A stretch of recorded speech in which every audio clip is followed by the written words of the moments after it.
Hello, my name is Jeff Pierce, and this is Ethiopia.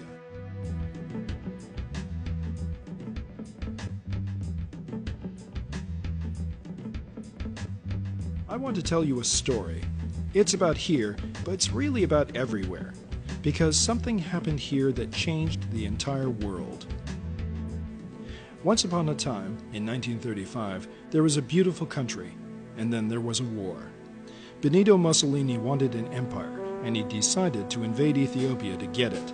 Maybe you learned about colonial empires in school, but this is the first time that African warriors with spears and antique rifles took on modern troops in tanks.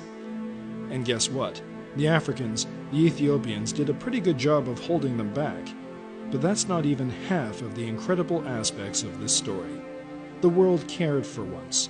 Emperor Haile Selassie said no to Mussolini, but much of Europe said no too. America said no. On a hot August day in 1935, 20,000 people marched in Harlem in sympathy for a faraway African nation. Imagine that. This was a time of whites-only drinking fountains and back entrances at hotels. This was long before the Black Panthers and the Pride of Roots. Imagine the thousands.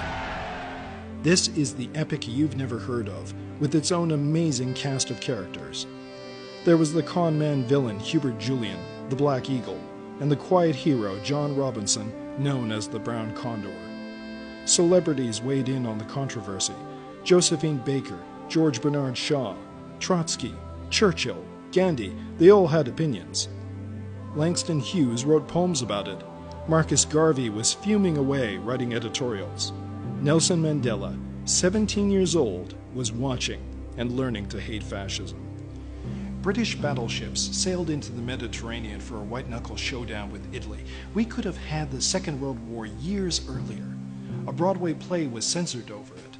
Later, there were gas bombs thrown in a movie theater all the way in Shanghai, just because it showed a documentary on, yes, Ethiopia. This conflict had everything. There were spies in London and Rome and riots in Brooklyn and Chicago and still more protests.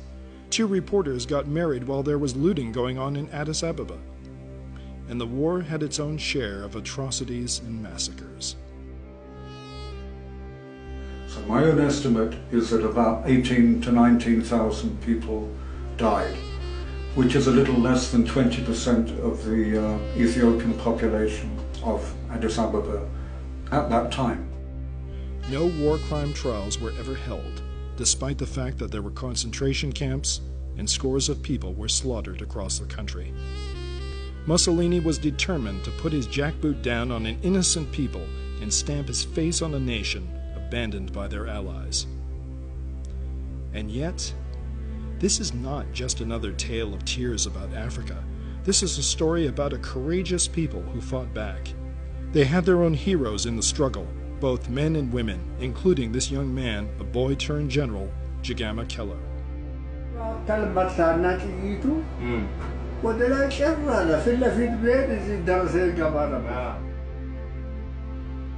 This is a story in which the Africans win in the end.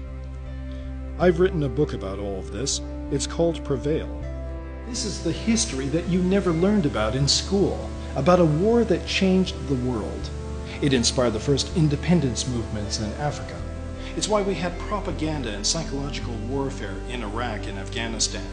It helps explain why the Middle East is the way it is today. It all comes down to this special place and time. It's an inspiring real-life epic, and I want to share it with you.